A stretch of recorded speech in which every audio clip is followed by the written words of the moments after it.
When considering the solvency of an insurer, the supervisor will assess whether there are sufficient assets to cover both the technical provisions and the minimum required capital for the insurer.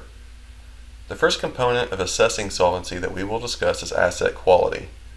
Asset quality investigates the quality, diversification, and the suitability of the assets for the liabilities, as well as the insurer's exposure to market, credit, and exchange rate risk. The first KPI or ratio for assessing asset quality is the proportion of assets by asset class.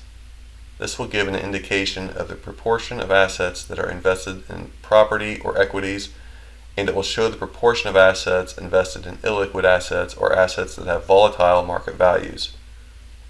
The ratios for secure, unmarketable, non-performing assets, and investments in related parties is also helpful. These ratios give a good overview of the security or weakness in the current asset holdings for the insurer. For example, the non-performing assets ratio would consider the ratio of non-performing loans and receivables that are more than 90 days overdue as a proportion of the total assets. Low level of secure assets and high levels of unmarketable assets, non-performing assets, and investments in related parties would be a concerning item for the supervisor to investigate. It is also important to investigate credit and currency risk through KPIs and ratios.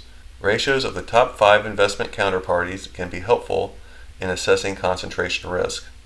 We should also consider the credit rating of the counterparties or institutions that the insurer has high exposure to. Foreign currency risk would consider the risk of the mismatch between the currency of the liabilities and the currency of the assets. The ratio of the proportion of assets in excess of the liabilities in foreign currencies can be helpful to assess exchange rate risk. The supervisor can use early warning indicators to formulate insights and to rate the risk of the insurers as part of the third step of monitoring process.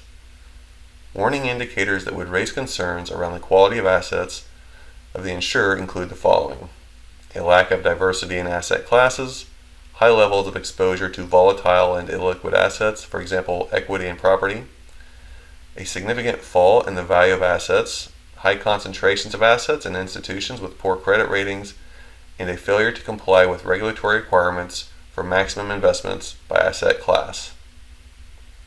We also discussed earlier that interventions and implementing corrective measures are an important part of the monitoring process. The following actions could be taken if the supervisor identifies weaknesses in the area of asset quality. The supervisor can investigate the situation further and assess the investment policy of the insurer. The supervisor could instruct the insurer to reduce its risk relating to assets, so maybe they would instruct the insurer to disinvest from certain investments, or the supervisor could require the insurer to hold additional amounts of capital for their investment risk. There is a forum on asset quality in this training. On the following slide, you will be asked to give more suggestions on possible warning indicators and interventions for asset quality in the forum.